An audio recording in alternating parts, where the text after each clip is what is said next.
നിങ്ങൾ ഒരിക്കലെങ്കിലും ചിന്തിച്ചിട്ടുണ്ടോ, സ്വർഗത്തിലെ ഏറ്റവും സുന്ദരനായ ദൂതൻ എങ്ങനെ ദുഷ്ടതയുടെ പ്രതീകമായി മാറി? ഇത് ഇരുട്ടിൻ്റെ കഥ മാത്രമല്ല, അഹങ്കാരത്തിൻ്റെ മുന്നറിയിപ്പാണ്. ലൂസിഫർ എന്ന വാക്കിൻ്റെ അർത്ഥം പ്രകാശം വഹിക്കുന്നവൻ എന്നതാണ്. ആദ്യം അവൻ പിശാചൊന്നും അല്ലായിരുന്നു കേട്ടോ, ദൈവം സൃഷ്ടിച്ച ഉന്നത ദൂതനായിരുന്നു അവൻ. അപാരമായ സൗന്ദര്യം, വലിയ ജ്ഞാനം, ദൈവത്തെ ആരാധിക്കുന്ന ദൂതന്മാരിൽ പ്രധാനിയായിരുന്നു. അവൻ ദൈവത്തിൻ്റെ മഹത്വം പ്രതിഫലിപ്പിക്കാനാണ് സൃഷ്ടിക്കപ്പെട്ടത്, അത് സ്വന്തമാക്കാനല്ല.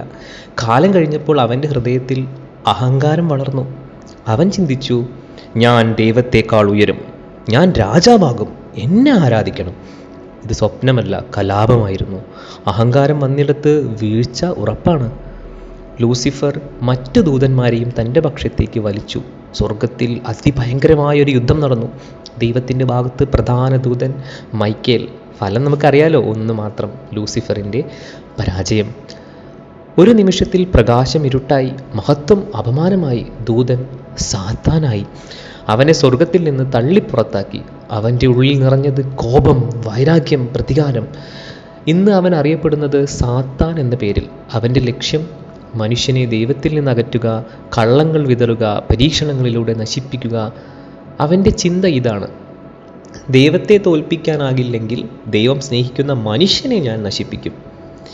ബൈബിൾ പറയുന്നു, സാത്താൻ്റെ അധികാരം താൽക്കാലികമാണ്, അവൻ്റെ പരാജയം നിശ്ചിതമാണ്.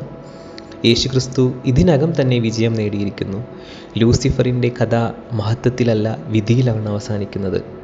ഈ കഥ നമ്മോട് പറയുന്നത്, അഹങ്കാരം ഏറ്റവും മഹത്വപ്പെട്ടവനെയും തകർക്കും, വിനയം ഏറ്റവും ദുർബലനെയും രക്ഷിക്കും.